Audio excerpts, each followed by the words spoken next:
Hello everyone, long time no here and welcome to the finale episode of Road to All quests on RuneScape Classic. We have just 3 quests left, Shiloh Village, Tourist Trap and Legends quest, and in this one I plan to finish them all. I already have all of the stats required, so it's just a matter of completing the quests. So I'll go right into it and I hope you'll enjoy. The first quest we're gonna tackle is Tourist Trap, and there is a reason why I saved this quest for so long. I actually started it and I went up to the point where you make the dart tip in the desert and I never continued it. The reason is, this is probably, and I'm not kidding, not exaggerating, the most broken fletching method in all 3 versions of RuneScape. Let me explain. If you get up to this point where you're supposed to create a prototype dart in Bedabin camp, then what you are supposed to do to continue the quest is create one, attach feathers to it, turn it into someone, and then you can continue on with the quest. Well, you can actually just continue making more. You cannot have any in your inventory, so all you need to do is just drop all the ones you have created, and then use this experimental anvil. There is a small chance you can fail. If you fail, just try again. We actually succeeded. So that's great, and as you can see we got 1 new prototype dart tip, so now I pick it up and I could just drop this again and try again and just continue ad infinitum. Well, why would I want to do that? This is a fantastic fletching method because using these prototype dart tips with feathers gives you 12.5 XP per fletching level. So at level 98 it gives you 1225 XP per dart. And, well, yeah, level 98, but it's still extremely good fletching XP. At every level, it's free, because, as you might have seen, we didn't actually use any bronze bars to create this. It just magically appears in your inventory. It's such a broken thing. Let me actually use the darts with a feather. There is also a small chance we will fail here.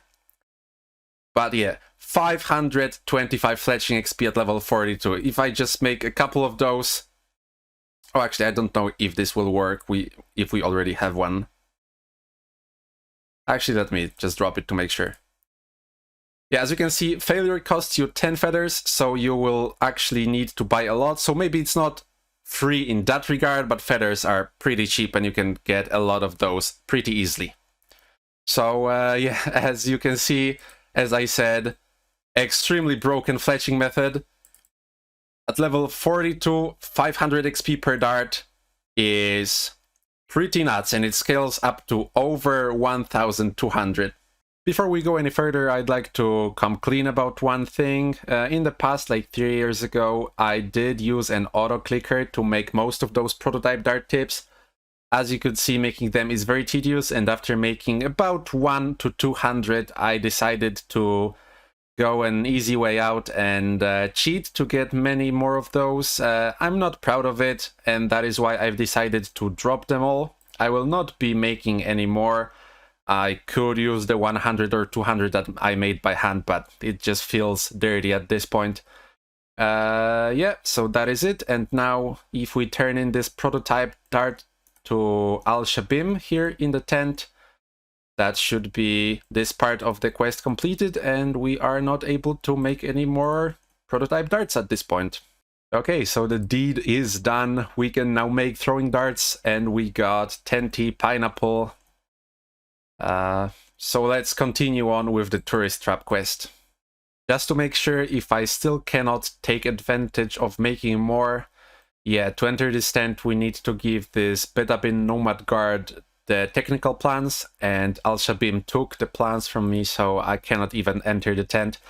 And that is why, if you're trying to play RuneScape Classic with a max total mindset, you should do Tourist Trap last, after 99 fletching. But for me, that is sadly not an option, because Tourist Trap is a requirement for Legends Quest. To start Legends Quest, you need 107 quest points, and you only get enough after you do every single other quest in the game. It's been a few years since I last did this quest, and reobtaining the Iron Key wasn't too much of an issue. What is an issue, however, is I no longer have my slave robes. I checked my bank and my alts bank, and I must have just dropped them. So I hope there is a way to trade my desert robes again for the slave robes. But, well, let's hope I'm not soft-locked from doing this quest. Worst comes to worst, I will just do it up to this point on my alt. Seems like it's working.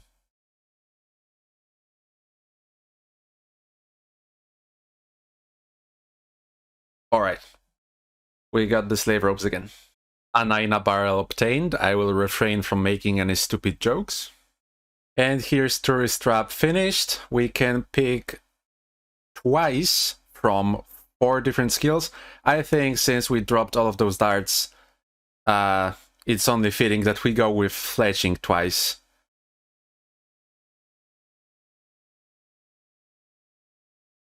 That's 3 fletching levels. And tourist trap officially completed. Onwards to Shiloh Village. Doing Shiloh Village, so far it's going smooth, nothing too much interesting to report so far, except look at this item icon for Zadimu's corpse. This is probably the craziest looking icon in all of RuneScape I've seen yet. About to start the boss fight, and according to the wiki, if you stop during the boss fight to heal or anything, the boss regens to full, and you cannot cast spells because you will be choked, whatever that means. So we only have our trusty melee swings and paralyze monsters to assist, but I think we should be fine through all of the 3 phases. Alright, that was quite easy. We didn't even run out of prayer, so that bodes me well for the future fights in Legends quest. That is Shiloh Village completed. We should have gotten a crafting level. There it is, 51, and now only 1 quest remains, the big Legends quest. But before we start the Legends quest, there are a few things we need to do in Shiloh Village itself, and the first one is getting rid of this bone key. As a UIM player, this bothers me a lot. If you try to drop it, the game won't let you. You'll get a dialogue in your chat, and the game won't let you drop the key. One way to get rid of it is to die skulled in the wilderness, but the other way should be to sell it to Yanni here in Shiloh. He's the antiquities salesman, and he offers me 100 gold for it. I already sold my Beads of the Dead for 1,000. So here goes the key. And the second one is those gem rocks. There are 5 of those here, and there is no underground gem mine like it is in old school. And I need to mine those because I need 1 of each cut gem for Legends later. So I figured might as well get some of them here. Legends quest. It all comes down to this.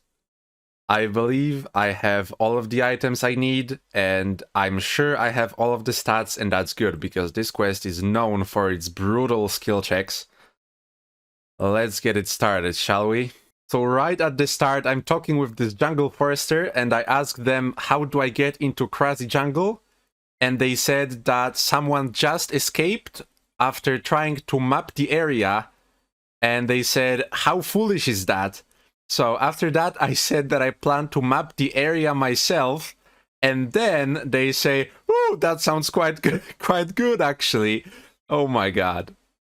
It's time for the first of those skill checks that I mentioned. We're gonna be making the golden bowl. Now, it requires 50 smithing, and I have exactly 50, so I'm right at the edge, and if we fail, I lose some of my gold bars. Thankfully, I have a lot of them, so that's not too big of a deal. And a much bigger skill check is blessing the bowl, but I would still like to actually make it, please. There we go, second try. Okay, now we're at the section that I really wanted to talk about. We're gonna try to bless our golden bowl. Now, this is a real killer if you try to do this under the requirements, because to bless the golden bowl, you need 42 prayer points. You don't actually need the prayer level, you only need the prayer points. So some players, I know of some players that tried to do it at level 40, because if you utilize the Edgeville Monastery altar, you can boost your prayer points above your cap up to 42. And they would come down here to the Karazi jungle, have one attempt, and after they failed, you lose prayer points. So they had to go back to Edgeville Monastery, restore their prayer above the cap, and come down here. Thankfully, I have 50 prayer, so I hope that gives me higher chances of blessing it.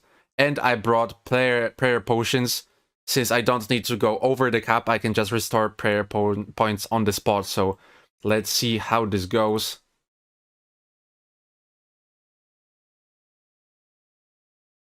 Okay, so it seems like we actually managed to bless it first time. So a lot of talking for little effect, but I'm glad we have the bowl now. I was so sure I have every item required, but I forgot about soul runes, and the only place that sells soul runes in Classic is Magic Guild. So I went there, and it turns out I have one level short of being able to enter. So here's me doing my favorite training method in the game, superheating, and that will be level 63 magic. Now we can boost with a Wizard Mind Bomb and enter and buy the soul runes. Just in case you don't want to grind out 63 magic in Classic to see the Wizards Guild, I got you covered. Let's go inside. First downstairs to see all the zombies. Yeah, they're still here, although there's just 3 and they're called Target Practice Zombie. There's also a ladder to evacuate in case you did like I did and boosted up to enter here, because if the boost drops, you cannot use this door to exit. So we have the escape ladder. Now let's go upstairs. I will come back here in a second, but if we go to another floor, these are the teleports, the portals. Looks very, very barren in here. And let's talk to the magic store owner and buy some soul runes. I'll actually buy a few more than I need. I think I only need one, but let's purchase a few. One more. Okay, that should be enough. Made it up to the point of the first boss fight. The demon that will be summoned is a very tough one. As he spawns, he drains almost all of my prayer, and if I retreat to eat food or something, then he will regenerate to full, like a favorite mechanic of mine in RuneScape Classic. And lastly, if I get help from someone else, like someone else comes in and attacks it, then the demon will just despawn, so we have to solo him. I have my trusty potions here, and I even brought Silverlight to reduce his stats at the start of the fight. And I opted to use Fire Bolts instead of Fire Blasts because they require 59 magic, and there's a decent chance I will fail and I will not be able to cast any more spells, and I need those spells because this is a DPS race. So let's begin the boss fight and hope for the best.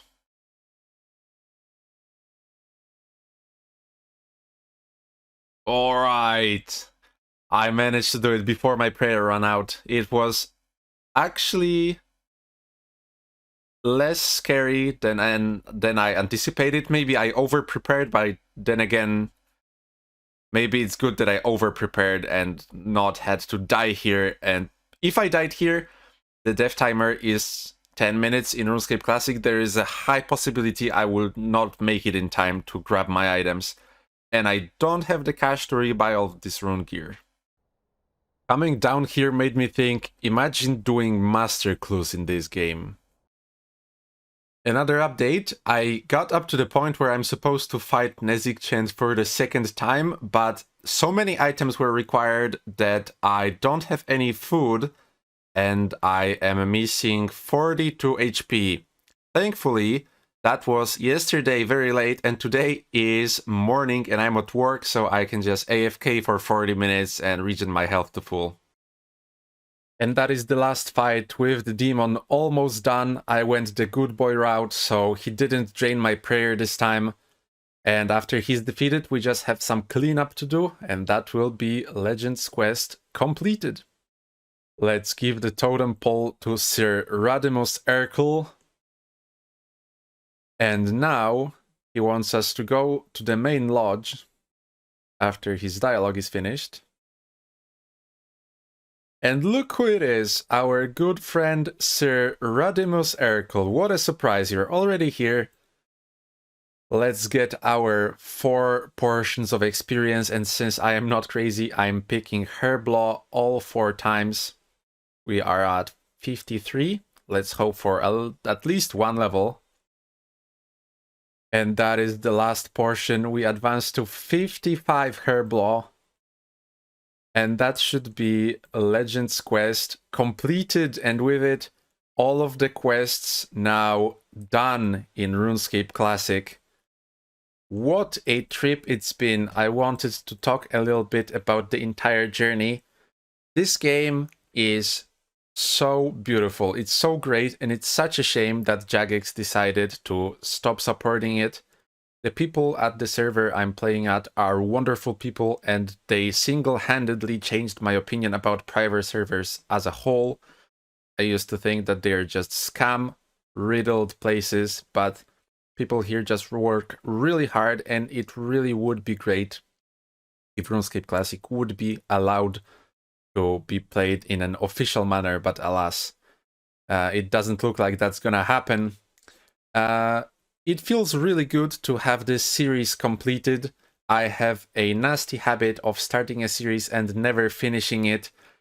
And as a side note, I do have one more series that I started recording 2 years ago that I said in the intro that will be released after I finish my RuneScape Classic one.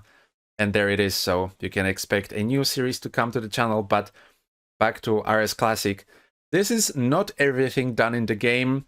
We can still, of course, gain levels until we max, although that is, I can assure you, never gonna happen. But maybe in the future, I'd like to come back and slay King Black Dragon at least 1 time. And maybe get best in slot equipment. We're still missing the Dragon Med Helm and the Dragon Square Shield, so that would be something to work on. Other than that, I might be popping back to the game because I still enjoy grinding the odd blue dragon here and there. But that's it for me. Thank you for watching, hopefully you enjoyed. And well, since this is the last episode of the series, I can't hope to see you in the next one, but I hope to see you in some other videos. And goodbye.